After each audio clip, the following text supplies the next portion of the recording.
নমস্কার বন্ধুরা, আশা করি সকলেই ভালো আছেন। তো আজকে আমি যে বিষয়টি নিয়ে কথা বলতে চাই সেই বিষয়টি খুবই অ্যালার্মিং বা খুবই আশঙ্কাজনক একটি বিষয়। সেটি হচ্ছে আমাদের সনাতন ধর্মাবলম্বী মানুষদের মধ্যে মানবিক, নৈতিক এই সমস্ত মূল্যবোধগুলো ক্রমে হারিয়ে যাচ্ছে এবং আমরা আমাদের সামাজিক নীতিগত বিষয় থেকে দূরে সরে যাচ্ছি, যার ফলে আমাদের সমাজে অধঃপতন হচ্ছে। আমাদের ধর্মাবলম্বী মানুষদের অর্থাৎ সনাতন ধর্মাবলম্বী মানুষদের ধ্বংস অবধারিত হয়ে যাচ্ছে।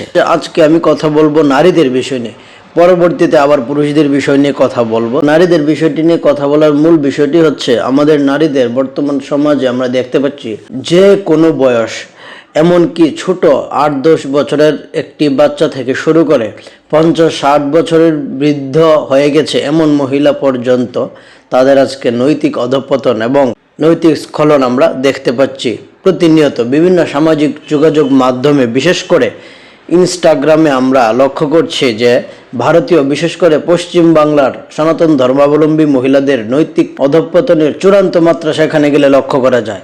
এমন মহিলা যাদের বয়স হয়ে গিয়েছে, যারা 60-70 বছর, যে কোনো মুহূর্তে সে মারা যাবে, এইরকম মহিলা নিজেকে নৈতিক অধঃপতন যেভাবে হয় ওইভাবে প্রদর্শিত করে ভিডিও বা বিভিন্ন রিলস তৈরি করছে। এতে করে কি পাচ্ছে? সে কিছু টাকা হয়তো বা ইনকাম করতে পারছে, কিন্তু এই টাকা দিয়ে সে কি করবে? এই টাকা আয়ের জন্য কি সে তার নিজের চরিত্রকে, নিজের নৈতিকতাকে ধ্বংস করতে পারে? আজকে আমাদের সনাতন ধর্মে আমরা তাই দেখছি। এবং পশ্চিম বাংলার সনাতন ধর্মাবলম্বী মহিলাদের দিকে তাকালে নিজেদেরকে সনাতনী বলতে এখন লজ্জা করে, কারণ তারা তাদের নিজেদের সন্তান, পরিবার, কারোর কথা চিন্তা না করে এবং নিজের লজ্জা শরমকে সম্পূর্ণ বিসর্জন করে তারা আজকে সামাজিক যোগাযোগ মাধ্যমে নিজেদেরকে অনৈতিকভাবে প্রদর্শন করছে, যা কিনা আমাদের সনাতন ধর্মাবলম্বী মানুষদের জন্য খুবই দুঃখজনক।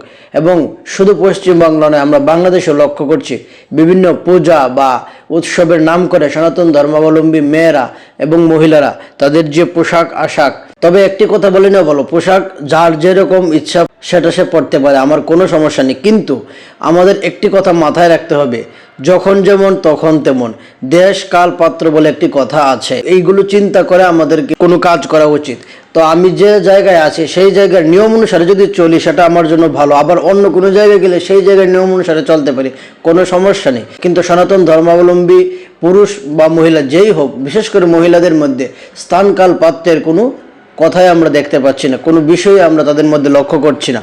তারা তাদের নিজেদের ইচ্ছে খুশি মতো যা খুশি তা করছে, পূজার নামে উন্মাদনায় মেতে উঠছে। এতে করে সনাতন ধর্মাবলম্বী বিরোধী যারা আছে তাদের মধ্যে ভুল বার্তা যাচ্ছে এবং তারা আমাদেরকে নিয়ে হাসাহাসি এবং আমাদেরকে নিয়ে কুরুচিপূর্ণ মন্তব্য সামাজিক যোগাযোগ মাধ্যমে করছে, কিন্তু আমরা তার কোনো উত্তর দিতে পারছি না। এর প্রধান কারণ হচ্ছে আমাদের নিজেদের মা, আমাদের বোন, তারা তাদের নিজেদের নৈতিকতাকে অধঃপতনের দিকে নিয়ে যাচ্ছে।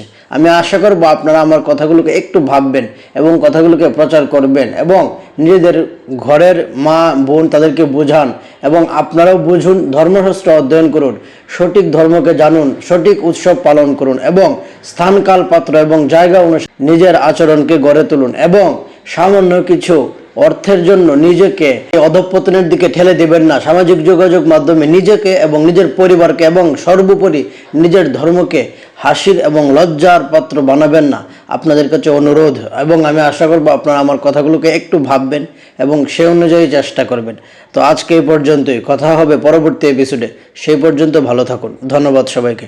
নমস্কার। ওম শম।